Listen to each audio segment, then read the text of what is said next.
vamos a dar inicio a la sexta y última conferencia de esta 13ª edición de la Convención Proveedora Automotriz 2023 con el título de Ecosistemas Automotrices en Canadá y los principales productos que ofrece la Proveeduría Canadiense hacia el futuro. Para lo cual me voy a permitir presentar y dar la bienvenida a nuestro distinguido conferencista invitado. Él es el director de la Red de Innovación de Vehículos de Ontario, Canadá, iniciativa emblemática de su gobierno con una inversión a la fecha de 141 millones de dólares y que se centra en garantizar que esta importante provincia canadiense siga siendo líder en el mundo de la automoción y la movilidad. Es un experimentado líder empresarial que encabeza y ejecuta importantes iniciativas centradas en desarrollo, despliegue y adopción de tecnología. Cuenta con gran experiencia en el trabajo en áreas de tecnología, en áreas emergentes como la inteligencia artificial y el análisis de datos, las comunicaciones y las redes de generación 5G, ciberseguridad, blockchain, hardware e Internet de las cosas. Cuenta con un gran historial de apoyo a la innovación, tanto interna como externamente, con líneas como infraestructuras, movilidad, tecnología del automóvil, vehículos conectados y autónomos de carbono, electrificación, aligeramiento, tránsito, fabricación avanzada, industria 4.0 y sistemas de transporte. Brinda apoyo a emprendedores, startups y empresas bien establecidas para que desarrollen y prueben nuevos modelos de negocio y con esto puedan aprovechar las nuevas tecnologías y la innovación. Es un gusto darle la bienvenida para esta sexta y última conferencia de Proveedora Automotriz 2023. Los dejamos con Raed. Kadri, bienvenido, adelante. So, thanks so much for being here. This is my first time in Monterey. It's a beautiful city. Won't be my last time. I very much enjoyed my flight in yesterday, and I'll leave my flight out tomorrow. I want to ask everybody in the room, how much of you know about Ontario's automotive sector? Raise your hands. Nobody. Good. I'm going to tell you all about it and tell you why Ontario is actually leading the future of the auto sector on a global stage, and for good reason, with good metrics on this. But let me start off by telling you, Ontario is actually the second largest producer of vehicles in North America. Second to Michigan, sometimes. Sometimes we're a little bit more, sometimes we're a little bit less. On average, we are the second largest producer of vehicles in North America. And we're hoping that will become the first at some point soon as we continue to push forward in this sector. We have 5 automakers that produce vehicles in our province. Fiat Chrysler, well, Stellantis, they still call themselves Fiat Chrysler Automobiles Canada, I shouldn't say that. Ford, General Motors, Toyota, and Honda all produce cars and have been producing cars in Ontario for a very long time, some more than others. And with that, as you folks know, and I don't have to tell a place like Monterey or Mexico about an automotive cluster, brings suppliers and mold makers and tool and die makers. We have over 700 parts suppliers in Ontario that produce products and services and technology that goes into vehicles all over the world all the time. And you've heard some of the big ones. Some of them are started in Ontario, some of them call Ontario home, some like Magna, Linamar, and then all the way down to the smaller companies, 50 people, 20 people, all across our province. 80% of the vehicles that we produce in Ontario are actually, in parts, are actually exported globally. We have trade agreements that cover over 51 countries, and so it's a very good place to produce things and export into the global market.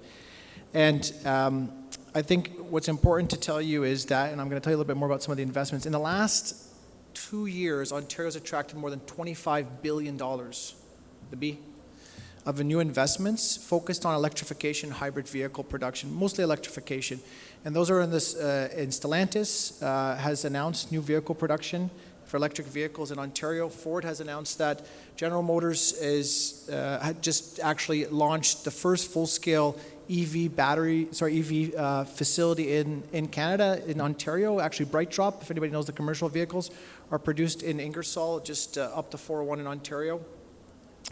We have 2 new battery plants, one that's kind of in the news a little bit right now with Stellantis and LG, and we also have Volkswagen, who just announced that they're going to be building their first gigafactory outside of Europe in Ontario, which was a big deal for us, $7 billion of investments. And with that, more investments to come. We're very focused on making sure that we have a fully integrated end-to-end EV supply chain in our province in Ontario, and it's something that the government's very committed to and pushing very heavily on, and we have the resources.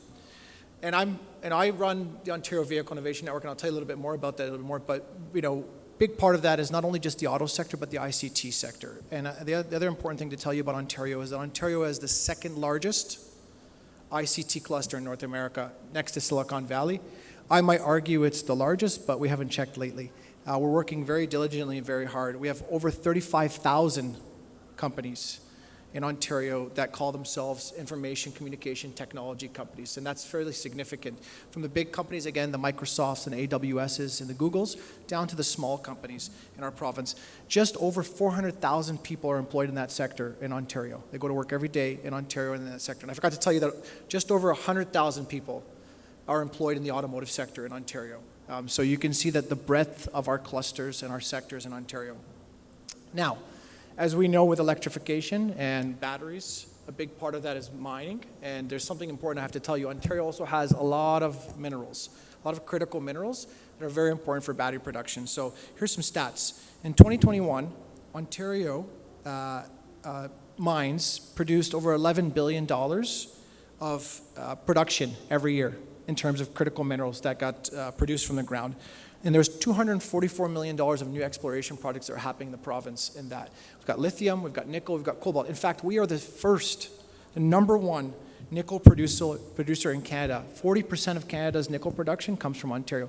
And I've been told, and I might be a little bit self-serving here, but I've been told for sure that Ontario has one of the highest grade nickels that you can get. And so that's why you see a lot of this battery investment coming into our province, because we've got the resources that you need, but we also have the talent and the workforce that's required in order to build these batteries, to build the vehicles, to build the parts, and that's why you see this production and manufacturing strength in our province. We are the manufacturing heartland of Canada, Ontario is. We are the second largest producer of cobalt in Canada. We are the second largest producer of copper in Canada, and the list goes on. We have new mining exploration projects going on at this moment. The government's very focused on that. And I think as you heard earlier, in general in Canada, we are very focused on doing these things sustainably and ethically.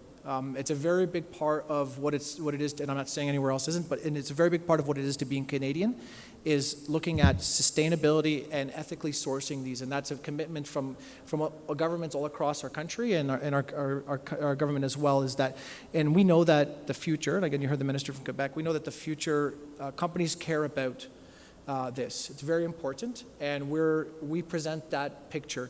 It's also a fact that Ontario has 94% clean energy. We shut down our coal power plants. We used to have coal power plants. We shut them down 20 years ago.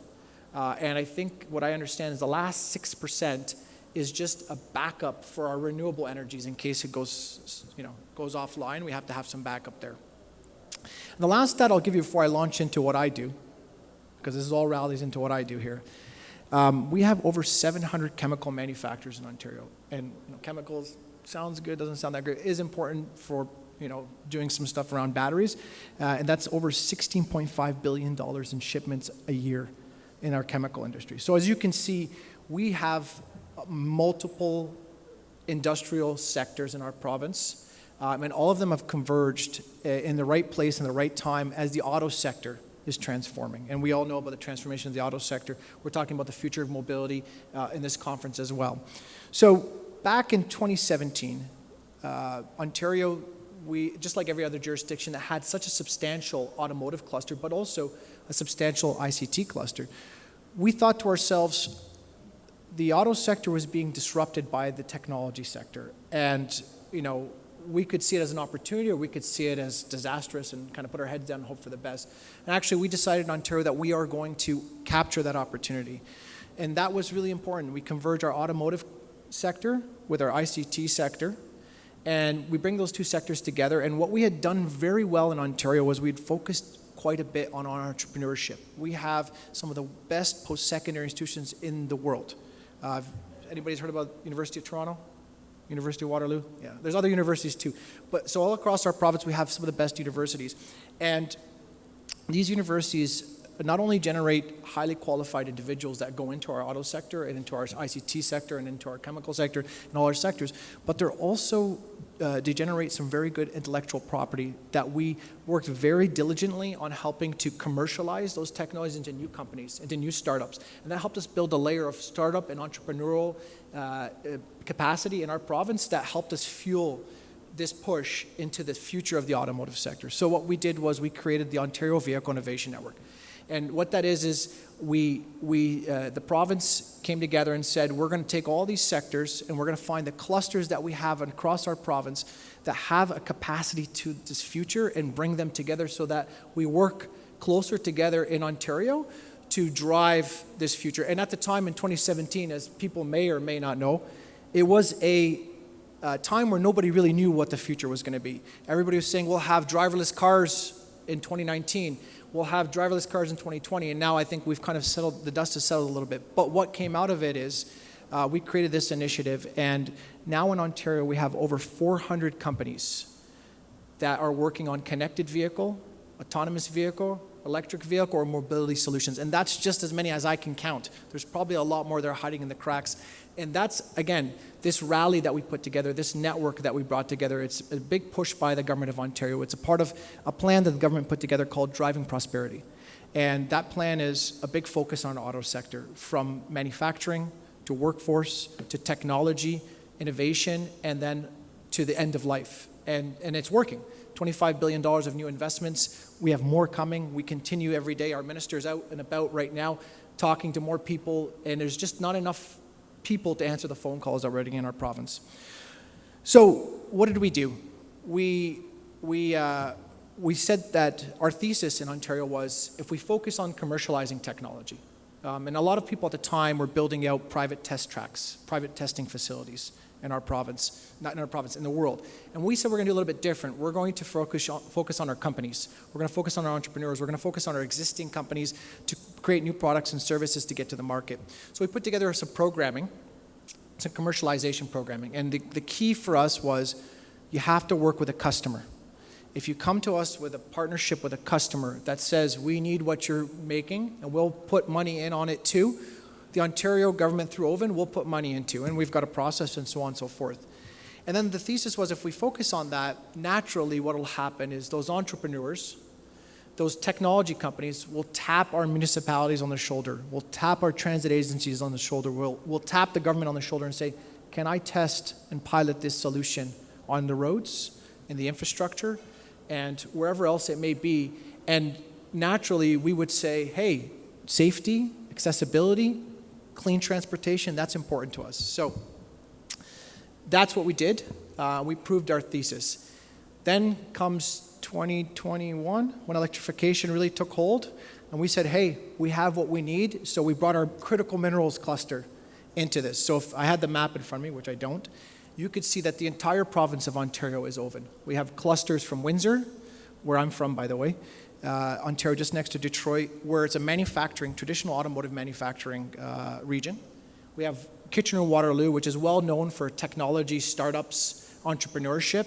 We have Hamilton, we have Toronto, we have Durham, we've got Ottawa, and then our addition with electrification was Northern Ontario, where all the critical minerals are that you need to make batteries. And so we said to those communities in those regions, come together. Your university, your college, your incubator, your accelerator, your municipality, and local industry, and create a regional solution to support new companies to grow, new products to commercialize. And then once we got that going, how do we adopt that technology on our roads and in our infrastructure? So if you look at the map, the entire province, anywhere you go in Ontario, you can be part of the future of the auto sector. And it's a very well-connected and integrated network. If you knock on one door, and they don't have what you need, they send you, doesn't matter, they'll send you from Ottawa to Windsor if they need to, because that's the power of the network that we created. And a big part of what we're doing in OVEN is we're being responsive to industry. One of the big things that we do is if we're going to teach innovation, and if we're going to teach people to be entrepreneurs, then we need to ourselves reinvent ourselves. We need to look at what we're doing on a consistent basis and say, are we doing the right thing?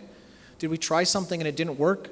Can we pivot? And we do that frequently. Actually, in fact, just before I got on stage, I was talking to my staff about what we're going to do next. And in fact, I think my staff gets sick of me because every morning I think about what we're going to do next.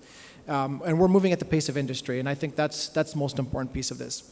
So with that, we heard from industry that one of the big challenges and concerns that I'm sure everybody in this room is concerned about, it's not an Ontario problem, it's not a Canada problem, it's not a Mexico problem, it's a global problem.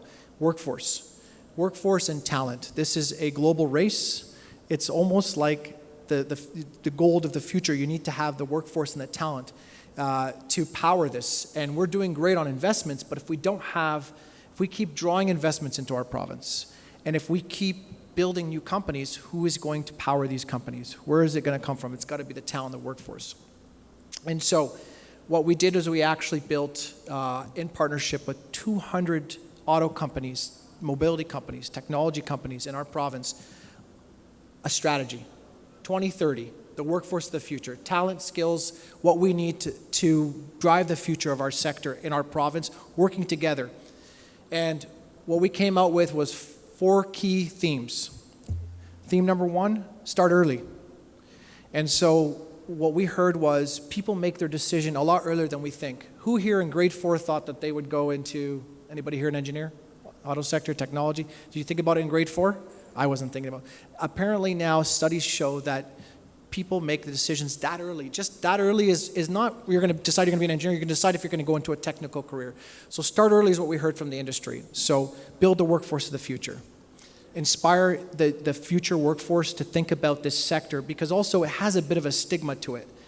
Parts of this sector are traditionally thought to be, I don't want to work in the auto sector, but that's changed. The sector's different, sector's going in a different path. The next thing we heard was upskill. So we have people in our sector, skills are changing rapidly, people need to adapt quickly, people don't learn the way they used to. Back when I was in the sector, the auto sector, and I was in engineering school, I went and did a full master's degree to get my master's degree, but people don't learn like that anymore, nor do they have the time, nor do they want to learn like that. So how do we support people in the workforce right now to build their skills, to get to the next level quickly, rapidly, through micro-credentials, through quick courses? So that was theme number 2. Theme number 3 is how do we attract the attention of people that are outside the sector into these good-paying jobs, to these jobs that, my father worked at Windsor Assembly Plant. They built the Pacifica there. It fed me, it clothed me, it educates me, and raised me. And so these are good-paying jobs. So how do we help these people learn about the sector and take some baseline skills and transfer them into the sector? So let's reskill people into these open jobs, because I don't know about you folks, we have a lot of open jobs in our sector, and we can't get enough of people. I mean, I talk to the industry on a frequent basis. They just can't get enough skilled workforce to get into the sector, as much as they try, as much as they push, as much as they drive it. So we need to focus on that. And then the 4th thing is equity, diversity, and inclusion. We need to bring underrepresented communities. We need to bring people that kind of never had an opportunity to participate into this. That is a big part of the workforce of the future, and it needs to be there. And so those are the 4 key themes that we have, and we committed to the industry that on a frequent basis, we would continue to revisit this, and we would measure how we're doing. So actually just, trying to remember now, last week, I was with our Minister of Labor, Immigration, Training and Skills Development, our Minister of Economic Development, Job Creation, Trade, where they announced 14 projects, $6 million investment in the Regional Future Workforce Program. And that's what I said about the first thing. It's about how we put together a program to support kindergarten to 12th grades, our primary to secondary schools, to work with our universities, our colleges, to work with the industry to build regional programming that inspires young people to think about the jobs in the auto sector that are available in those regions. It was a big hit. I was hoping to get 5 applications. We got 40 applications. We can only fund 14. So it's fairly, that's part of our metrics. We're continuing to look at things, revisit things to see how we're doing. So let me tell you how we're doing on Oven so far. And these numbers are going to change because these are old numbers. The new numbers haven't come out yet. So if next week you look at our website and you say, that guy lied to me, you just know I told you here first. The numbers are going to change, okay?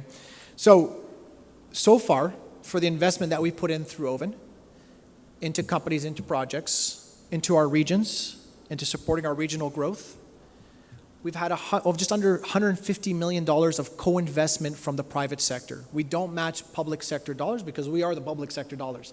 We require everything we do to have industry involved, to have the private sector involved. That's our litmus test.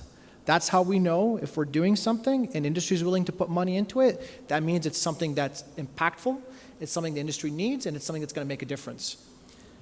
We've helped support the creation and retention of just under 3,000 jobs. Now, it's probably more creation because of the work that we do, and we don't create jobs, but we've helped support companies to do that. We've helped, and we have a program in Oven. It's a big program. I can bore you all day talking about Oven. But we have a program that helps transition our talent from school to work. We help people that are graduating get into their first job. And then what we found is that when a company, it's usually a smaller startup company, I mean, for us it's a win-win. We got a smart person from Ontario school, gets a job at a startup in Ontario, that startup grows, that person stays in our province, and what ends up happening is that startup ends up hiring more people. That's the metrics that we see because it grows, and it sees the need and what they get for having that smart person work for them and for that investment. So we've helped just under 580 placements like that through our programming to help people get into jobs into the sector. We've supported 77 commercialization projects. What's a commercialization project? It's a weird jargon that I came up with to explain what we do, but let me give you an example. Great company out of Waterloo, is a city in Ontario, very well known for technology, called Acerta. Acerta, the founder actually, her master's thesis was artificial intelligence based and was focused on predictive maintenance. And she turned that into a company called Acerta. They're growing quite rapidly. They're getting up to 50, 70 people now. So she's doing very well and very proud. They took that solution and they applied it into the manufacturing process to help detect defects on the processing line. And then they came to us with a partnership with Nissan. Not Nissan in Canada, Nissan in Japan.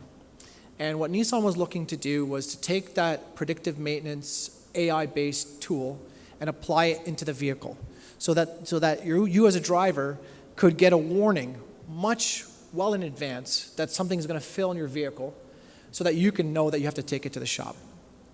And we helped support that partnership, and it actually attracted the attention of the global head of research and development for Nissan, who flew to Canada for the first time ever. It was snowing that day. It was terrible for him because he left after. He got the worst experience ever, but he'll be back. And we require, as part of our projects, that a demonstration must happen in Ontario, because not only do we want to build Ontario companies, not only do we want to signal to the world that Ontario has the best technologies and the best talent and the best place for an ecosystem in automotive, but we also want people to know that it happens in Ontario. So we require that a demonstration happens in our province. And so he came there and he was interviewed, and he said, this is the beginning of our relationship with Ontario. We had no clue. So for us, a big part of Oven is also making noise and promoting our companies and promoting what we're doing, because just like everybody in this room, nobody knew we were the second largest producer of vehicles in North America. Most people in Ontario don't know that. People like me only know that. We have helped support just under 500 small and medium-sized enterprises. In Canada, 500 small and medium-sized enterprises is 500 or less employees, but most of those companies are 50 to 100. They're small companies. And we've helped support over $300 million in follow-on investment, private investment into those companies as a result of our support. And we ask these questions very directly. So we support a project, and then an investor invests in that company, $8 million to capitalize a company, $10 million, $20 million. And so that's very important. And that's helped generate just over $80 million in revenue for those companies in Ontario as they go global. So I think the key here that I want to leave, and I think I usually talk for 20 minutes, not 30 minutes, so we can leave some room for questions. But I think the key I want to tell you folks is that we in Ontario decided very quickly that we have all of the right ingredients. We have everything we need to be a leader in this sector. We have been a leader in this sector, and we will lead the future of the automotive sector, whether it be manufacturing, through electrification, whether it be batteries, whether it be technology, whether it be end of life. We are going after the entire supply chain in Ontario, and we're doing pretty good. And $25 billion will quickly become more. You'll hear me next year say 50 billion, 100 billion, hopefully. But what the secret recipe everybody always asks me is, what did Ontario do? And all I can say to you is that we're working together. That was the key. Before OVIN, nobody worked well together. There was no coordination. The industry didn't know where they were going. Partners didn't know who to work with. Regions didn't talk to each other. And through OVIN, we've created that connection across our province. And that's a secret recipe. I tell people all the time, if you can replicate it, good for you. It's difficult, but if you can do it, there's no way that you can win. And I used to use this analogy. Why go after a piece of the pie when Ontario can go after the whole pie? So with that, I think I'll close and maybe take some questions. Is that good? No? Yes. Do you need a microphone?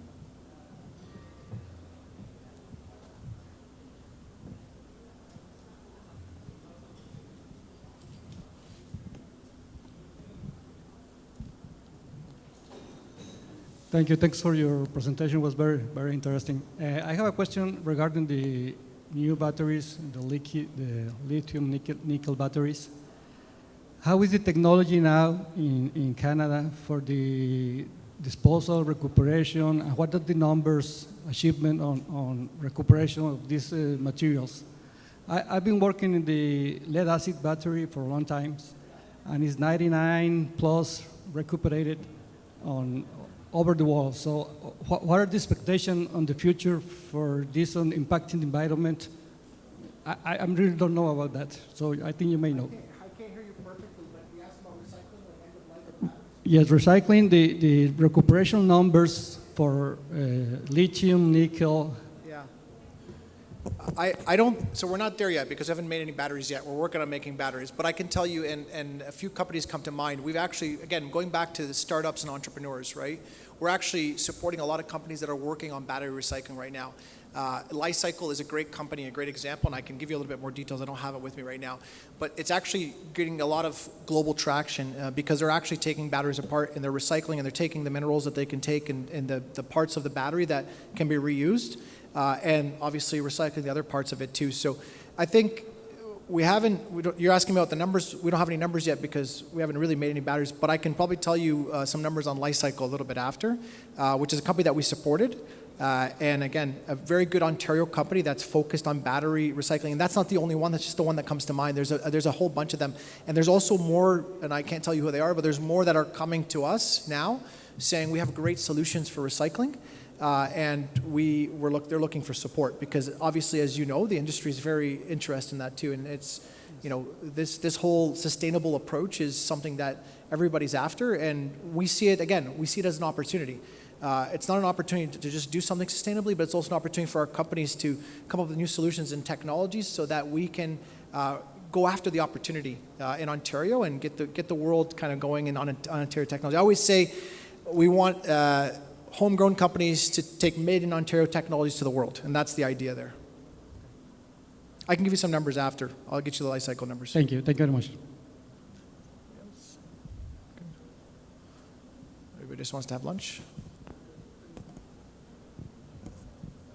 Hello, thank you. I have a very quick question. I was just reading about your Digital Competence Center.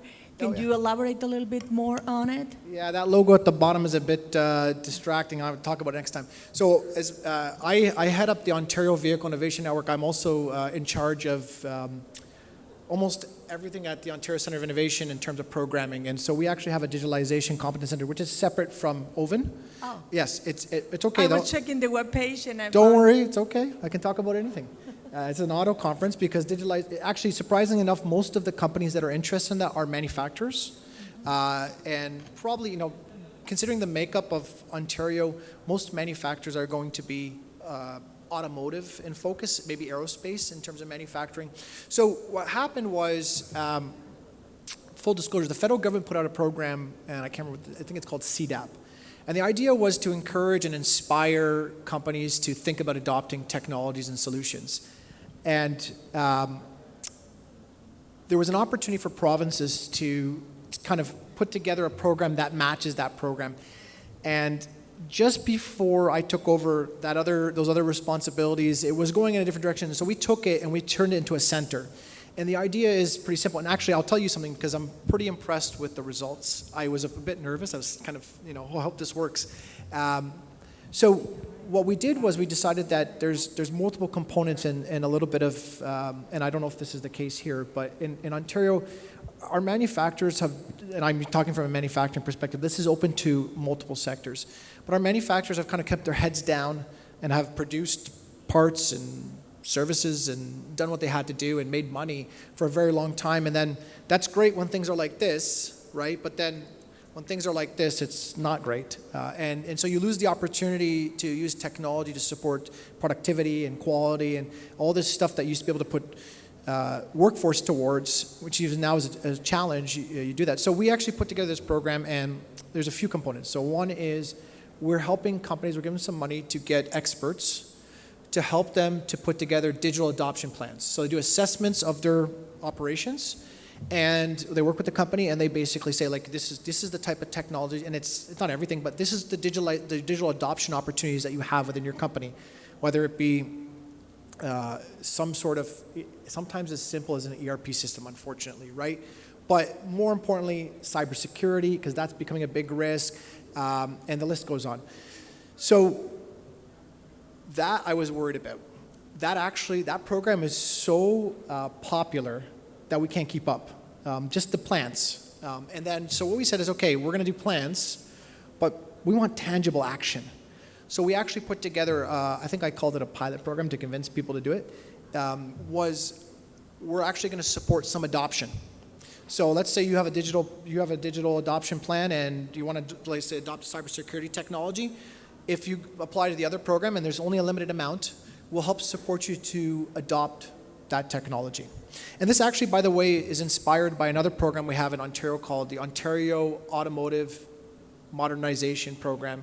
And I used to run the precursor to that program, which is similar. And it helps manufacturers, automotive manufacturers, mostly focused on tier 2s and tier 3s, do exactly what I said. See, I can talk with the narrative because I used to run the program. Adopt technologies to support productivity and quality in their manufacturing system. And it's crazy the opportunity that we have in our province. So that was 2. And then the third component is education. Because it's one thing to get a consultant or an expert to help you do a digital adoption plan. It's another thing for you to adopt a technology, but most importantly, it's good for you to learn about what's out there, what the technologies are, sometimes remove some of the stigmas because everybody says AI is going to take jobs. Not necessarily. It should be able to augment what we're doing. I know there's a big conversation going on globally right now, but you get the gist, right? So that's that program. It's actually very, very, very high uptake. So much so that we just launched and we're having conversations about what else. So, are you in Ontario? I was going to say, I can introduce you to the person to apply to it if you want. So. Thank you very much for sharing your experience in Ontario, and congratulations, because in reality nowadays collaboration should be like the rule of the game. I have 2 questions. The first one, everywhere they are struggling with labor shortage, then how are you managing over there? Or you are also facing the same challenges? And my second question is, in terms of collaboration, what are the opportunities with Mexico? Have you identified like potential gaps where we can also get enriched on your programs on SMEs for Mexico? So I'll go with the first question. You might have to remind me the second question. No problem. I'm a little jet lagged now. So labor shortage is a global problem. It is what it is. And you know, we have that same issue, of course, in Ontario. It's probably been, and again, sitting at that table, part of what I was doing was talking to my staff on that. So I think, you know, I can't tell you everything, because if I did, I'd get in trouble back home because we're working on some stuff here to do that. But I can tell you the public stuff. So we put together this roadmap, and the part of this roadmap was to get the industry engaged, because sometimes things happen in a vacuum. And when things happen in a vacuum, you don't have all the pieces of the puzzle there. So we brought the entire industry together, and we put together this roadmap to help support this labor shortage that we saw coming. It's a challenge. Skills are a challenge. And so it's been very high uptake and very high parts of the industry. So I told you about the Regional Workforce Development Program. We're launching, what's the secret? No, I don't think it's a secret. If it is, nobody tell anybody. So we're launching an upskilling platform, and I'll just leave it at that. And one of the main things that we want to do is we don't want to reinvent the wheel. We have some of the best universities and colleges, and I'm sure there's great ones here as well, but there's best university colleges in the world. And what we want to do is these people have been training our talent for years. So we want them to help us create some small, digestible Micro-certifications? Micro-certifications, micro-credentials, whatever you want to call it, but just something that you can take. And by the way, I was inspired by this by one of my staff members who had a PhD in computer science and took 4 micro degrees while she worked for me. She's an incredible individual. And that's actually, I thought to myself, my God, she did 4 micro degrees while she was sitting there with high output in there. And that's how people learn now, right? And so we're working on that. We just, the reskilling part of this is more focused on the tool and die tool mold makers because of that. They have like, I actually canvassed 10 companies in Windsor, where I'm from, in the tool and die and tool and mold industry. And I said, how many open jobs do you have now? And I think 10 companies, I think it was 180 jobs open right now. They could hire and coming soon. So that's just a snapshot of what's happening there. And that's only going to grow as our, let's say, if we do our job right and we continue to do good in terms of attracting business and bringing new companies, that's going to grow. So I think the other piece is, I always use this when I speak to the Premier's office and the Minister's office, so on and so forth, is we need to identify our demand, and then we need to figure out where we're going to get our supply. Because our demand is how many jobs do we have open now. So short term, medium term, long term. And long term is going to be harder to figure out. Medium term is going to be a little bit better. Short term should be easy. I'm not going to tell you my secret about how we're going to get the supply, though. That one I'll get in trouble. Maybe next year when it's fully implemented, right? That one I'll get in trouble for, tell you. Yeah. That one, pay attention soon. You'll hear about it in the news. Yeah, okay, you partially responded. The other questions is about, I'm assuming that you identify your gaps in terms of supply. Then in those gaps, are you working in programs specifically linking Mexico to support on those gaps in terms of supply for the automotive industry? So do you want me to take people over to Ontario? No, I'm talking about supply of, that's also another idea. Yeah. That's we have, we still also have some issues about shortage, but it's not as important as you have it in US or Canada, because 70% of our population is between 15 years old and 45 years old, and we have plenty of labor in full Mexico, but that topic is kind of close. Then I'm talking about components, raw materials. And when I say supply, I mean talent supply, but in terms of suppliers, that's what Karen's job is. I don't know if you met Karen over here. She's from the Consulate General here. She's a Canadian representative here, so hi. Everybody wave at Karen. Her job is to help us figure out these opportunities to do that. And again, I'll be very honest with you. A long time ago, I think somebody tried to create a connection with the Tecnológico de Monterrey in a past life of mine. There's always opportunities. Right now, where I'm really focused for me is I want to get our companies to go global. And I'm talking about our tech companies. So we have an MOU with the state of Michigan around cross-border technologies. So we signed this MOU and we said, okay, we do that. But for me, selfishly, what I want is our companies to go to other jurisdictions and show them what they have, whether it be companies in other jurisdictions or whether it be the jurisdictions themselves. Because the way we look at it in Ontario on automotive, it's no longer the automotive sector, it's the mobility sector. So it's manufacturing, but it's also, now I characterize Oven as the movement of people and goods.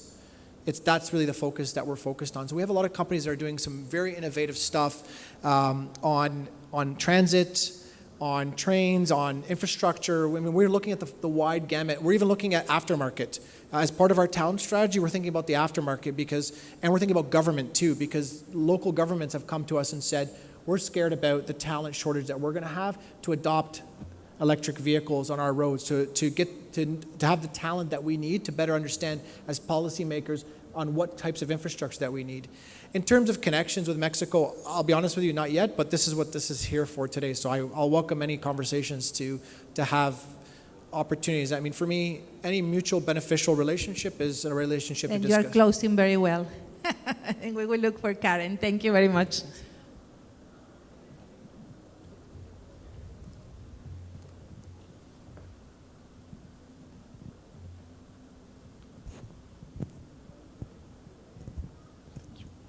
So in your presentation, you tell us Ontario has more than 700 automotive suppliers. Am I right? Yeah. Which advantages in the region or strategies you think help Ontario build a base that big of suppliers?